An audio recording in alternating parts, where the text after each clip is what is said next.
This video is for business leaders who want to reduce both types of errors in judgment. This is actually part two, a two-part video, which is based on a fantastic book, which is Noise, a Flaw in Human Judgment by Daniel Kahneman, Oliver Siboney, and Cass R. Sunstein. This video focuses on what to do about sources of error in judgment, whereas part one was actually introducing many of the sources of error. It's all based, as I said, on the book Noise by Daniel Kahneman et al. And the first one was, as I said, is essentially based on the source of biases, noise, which are the two types of error. And this is a continuation from there. So let's just get right into it. And first of all, I'm going to introduce this episode with the final bias that I introduced in the previous episode because I didn't get it finished. And that is a substitution and matching bias. So what that is essentially is I'm going to give you some pieces of information so we can illustrate this rather than try to explain it. I'm Canadian. My elder brother, who's 2.5 years older than me, is a fantastic skater, both on and off the ice. And especially, we're still close now, but we were especially close when we were younger. Am I a good skater? Now, substitution would be the propensity of people to come to the conclusion based on the information I've given that I am probably a good skater. Why? Because clearly, essentially what substitution is to find two or more pieces of information, choose the easier of the two or more to solve using system one, as Daniel Kahneman describes it, the fast thinking intuitive portion of your brain, your lizard brain as such, and use that information to then to extend the reasoning to more complex problems like, is Tim a good skater? Well, Tim is not a good skater, but based on the information you have, the easy to solve problem is, I have a brother, so we're genetically related. That's a foregone conclusion. It's that easy to solve. He is an excellent skater. Then you take it and you make the easy to draw conclusion that we're both genetically related, and it's likely that I also have coordination and athletic ability, which I do. However, what you don't know is that I had no interest in skating. I didn't do hockey. I didn't do rollerblading, which he has done extensively. So this is an example of substitution bias where you take an easy to solve problem, you replace it for the complex problem, and you draw conclusions erroneously, assuming that because they're at least reasonably causally related, that you can make accurate judgments. But you could not because you didn't have certain information. So by knowing that I was related to my brother and that he was a fantastic skater, it was easy to jump to the more complex conclusion, but incorrect conclusion, by looking at the easy information and then drawing conclusions that you generalize to the complex information and make judgments about. That is substitution bias and matching predictions.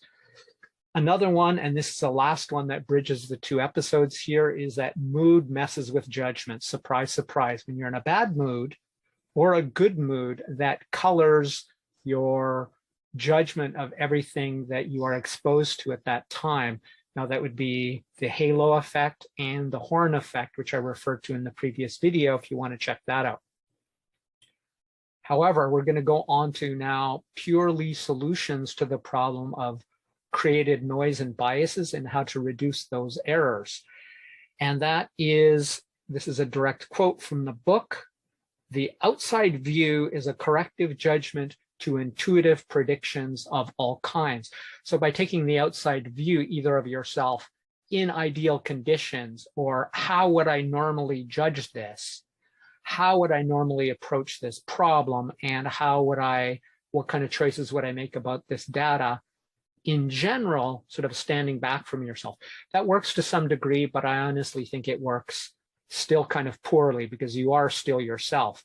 A more powerful version of this is literally to bring in outside people who are qualified to make judgments in the field but naive to the specifics of your company or the problem or the thing you're trying to make judgments on.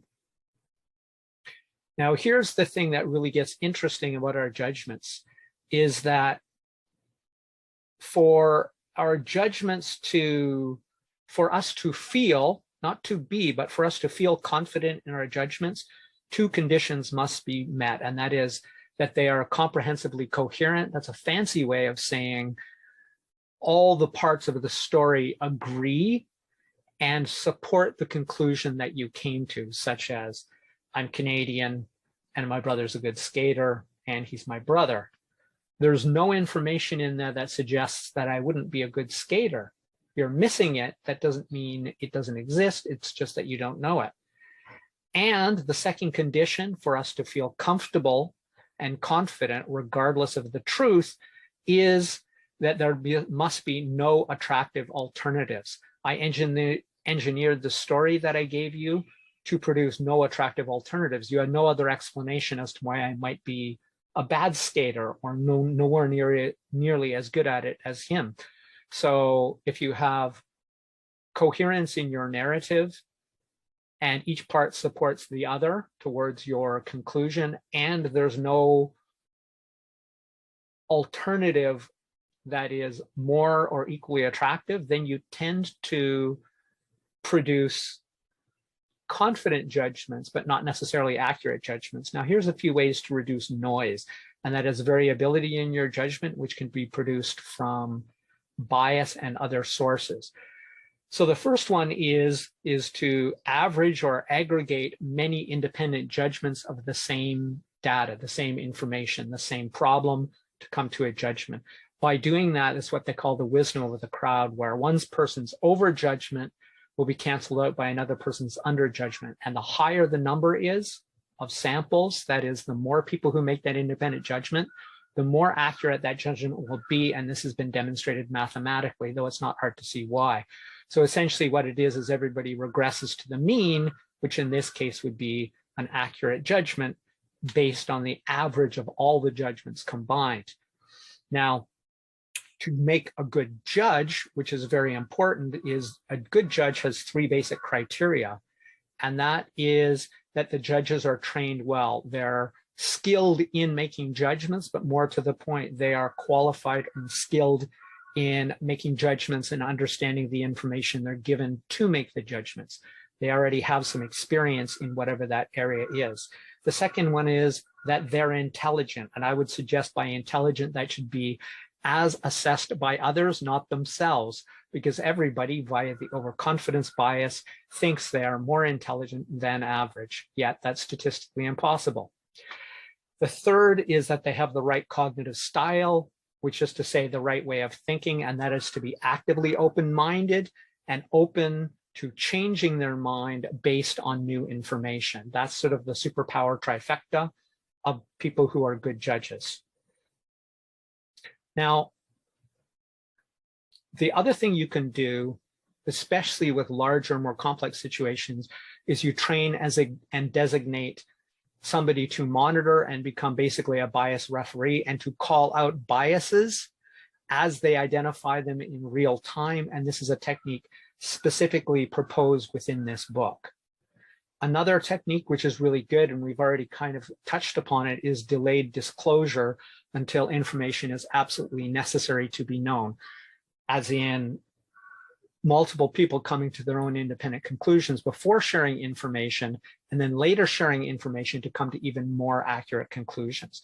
And the final one is called decomposition, which is to break down any problem into smaller pieces with less data, less cognitive load, and to make intelligent decisions on each of those pieces before bringing the pieces together to then make the more complex decision with less cognitive load. So if you're interested in this kind of stuff and you want help applying these kind of techniques to your company, reach out to me directly. And I have one final thing, and that is to recommend a video, which is called Make Better Decisions. I'll put it right there. And it is also from a technique in this book. So that's it for Crush It Club 185. Book review of Noise, a Flaw in Human Judgment. My name is Tim B. Green. Bye for now.